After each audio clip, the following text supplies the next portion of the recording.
Bueno, en mi caso es importante porque yo reviso problemas de trabajo que tengo por el correo, por el Gmail. Y bueno, también uno se conecta con amigos que se fueron de Cuba hace años y que hace tiempo que uno no sabe de ellos.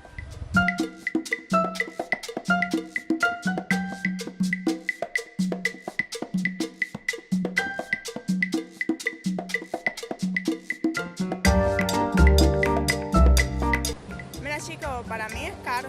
Yo tengo mi salario de trabajar en la universidad y para mí realmente es bastante caro.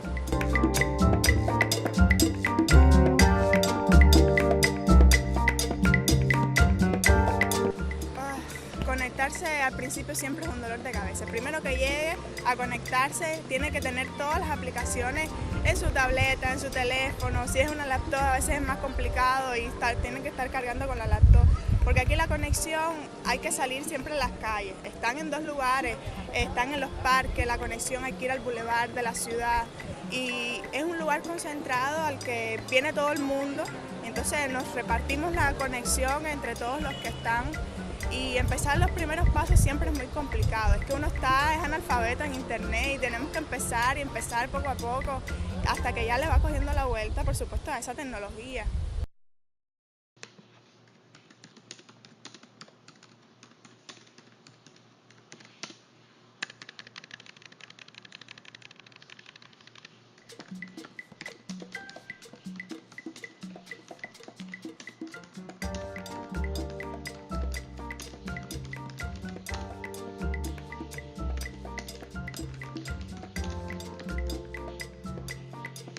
My name is Albi Pascual. I was raised in Cuba. I studied Cuba computer science. I came here to America 5 years ago. I did my master's in computer science at FIU. I can't tell you what I'm into in technology. It was a passion that grew since I'm in high school. I've been programming. I learned Visual Basic, and I'll do a few small video games. Even when I had no compiler, I tried to use a free compiler from Microsoft that I get to have in Cuba. And I don't know what kept me into it, but I would love seeing how things that you do can actually be applied, things get alive. It's like when you build something, you see how it grows. That's the way I feel with computer science. Everything I do is alive when you press play.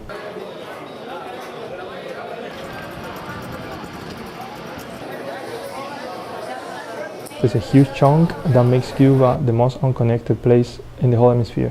Seeing that situation, I knew I had to use my skills to help my people to do something different, and Apretaste was the solution for it. Apretaste is a platform that through email allows you to receive information from the web. When I went to Cuba, I was arrested. The reason I don't think anybody knows, but I am pretty sure it's because they had no control over what is coming in and out through the internet, even if it is by email. And they are really scared about everything that it may change the status quo. Every day, we are trying to welcome more people to help in Apretaste. We are non-profit and we also open source. So we have had collaborations from Cuban Americans and even from American people who want to help, and we accept all collaborations. Right now we're trying to create a huge event, a hackathon, for people to come to work, everybody creating services for Apretaste, and we're planning to do some prizes and have free food, host the event, and hopefully having way more collaborators help. Mi nombre es Rafael Duval, soy programador, también trabajo para la página web cubanet.org. Yo me escapé por internet, yo me fui por internet porque simplemente estoy aquí porque me saqué la lotería de visas internacional y en el 2004 fue el primer año donde se hizo, esa lotería se hizo a través de internet. Entonces, en aquellos momentos muy pocas personas tenían internet en Cuba. Yo aproveché, apliqué para la visa de diversidad y así fue como salí. Entonces, le debo mucho al internet. Me recuerdo mucho de cuando estaba en Cuba, los trabajos que pasaba, la poca velocidad de internet, cómo tenía que robarme cuentas para poder tener internet, no era legal. Entonces todos esos trabajos ya a mí nunca se me van a olvidar y siempre tengo mucha empatía con las personas que quedan dentro de Cuba y siempre ha sido mi hobby, mi pasión, ayudarlos. Mini videos por email, una aplicación para el sistema operativo Android, para los teléfonos Android, que es muy popular ahora en Cuba. ¿Cómo empezó? empezó por una necesidad. Nosotros nos llegó la noticia de que íbamos a tener 2 niños y la abuela en Cuba. También nos llegó la noticia, lamentablemente, aproximadamente al mismo tiempo, de que no podía venir porque no le dieron no le dieron la visa allá en Cuba, no la aprobaron. Entonces no teníamos cómo, o sea, simplemente le mandábamos fotos de nosotros, llamadas por teléfono, pero no teníamos cómo. Cuando yo me pregunté, cuando nazcan los niños, ¿cómo yo le mando videitos de los niños? ¿Cómo hacemos para que ella esté? Yo quiero que ella esté presente, que ella esté presente en el parto, que vea a los niños cuando nazcan, que vea a los niños las primeras palabras, las primeras cositas que van haciendo. Y en esos momentos me puse a buscar en internet a ver si había alguna aplicación que me permitiera hacer eso a través de los correos nauta allá en Cuba, y simplemente no existía nada. Entonces yo dije, bueno, si no existe nada, entonces voy a tener que hacerlo yo mismo. El primer videito que le enviamos fue mi esposa ya con dolores de parto, cuando estábamos en el hospital. Le envió un videito desde la sala de parto, explicándole que estábamos ahí, que no había ningún problema, que todo estaba bien. Y con un saludito de mi esposa, ella lo recibió ya inmediatamente.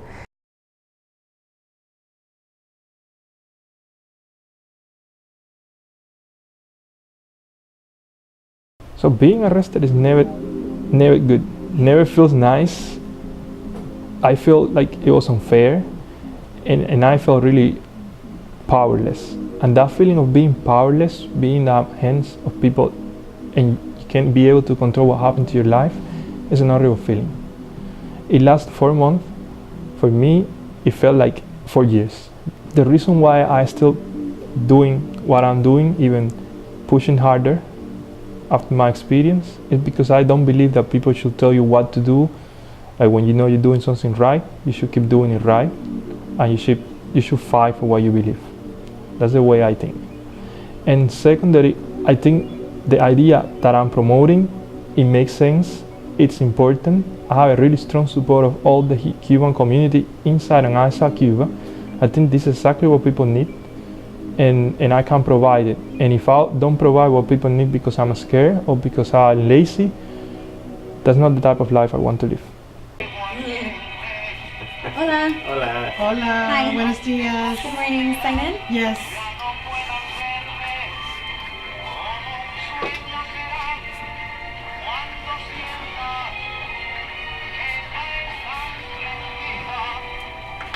And then my name tag? Yes, please. Perfect. Thank you. Welcome to the hackathon. Thank you. And then we have... Very cool.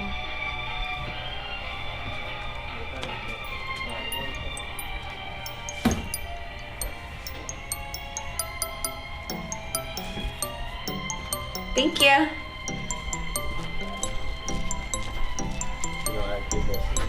Hello.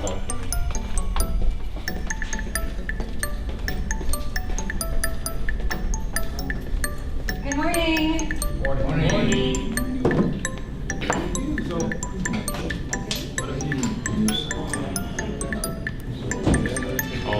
if they go web search, why can't they just like search for terms? There's only one for the web doesn't search. Web is they did that. They did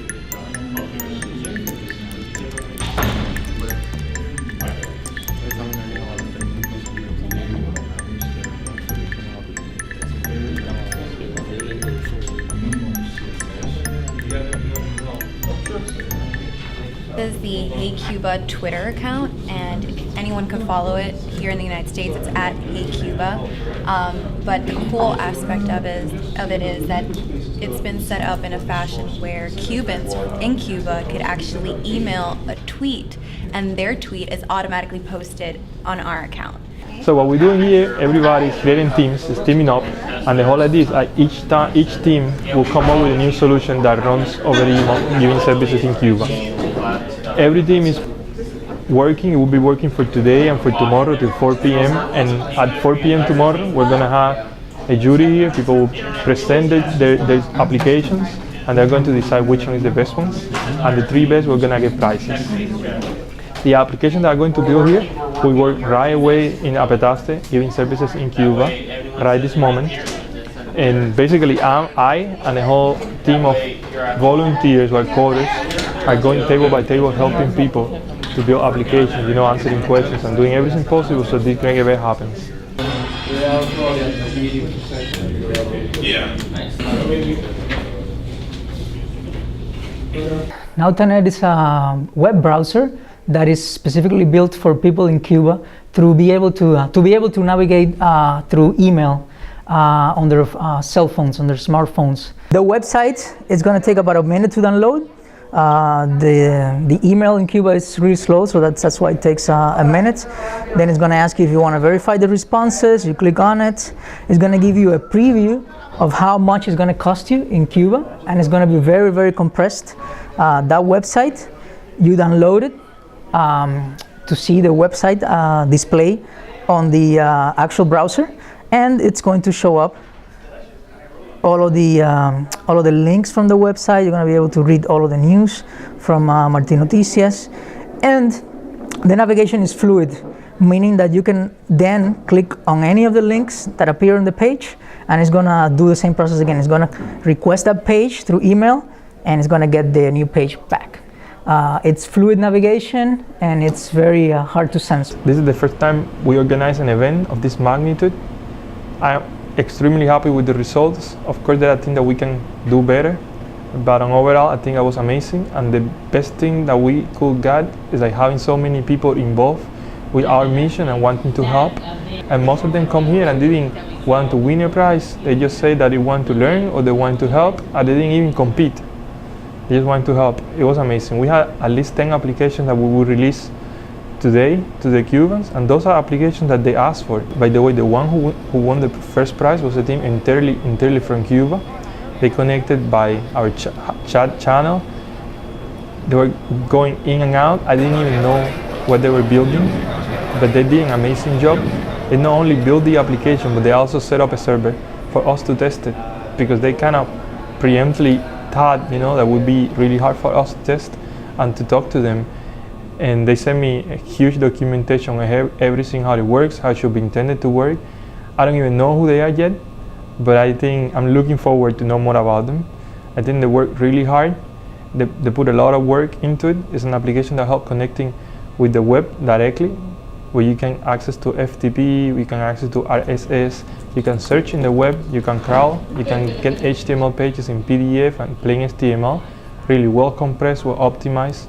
I think this is a great breakthrough, and it's an application that many Cubans will use now. Our next plan is like trying to get all these hackers and trying to get meetups with them, like maybe twice a month. So we build more applications and we improve the ones we have.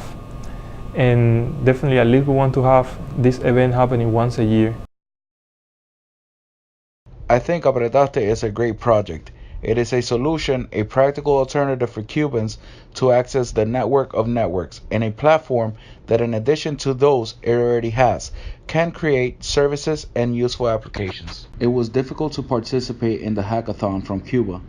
The connection slows down or falls when you need it the most. So for me, it was almost a double hackathon with a lot of adrenaline. I thank all of the people who came up with Hey Cuba Hackathon. I wish Apretarte could do competitions like this at least annually. It is a great opportunity for many.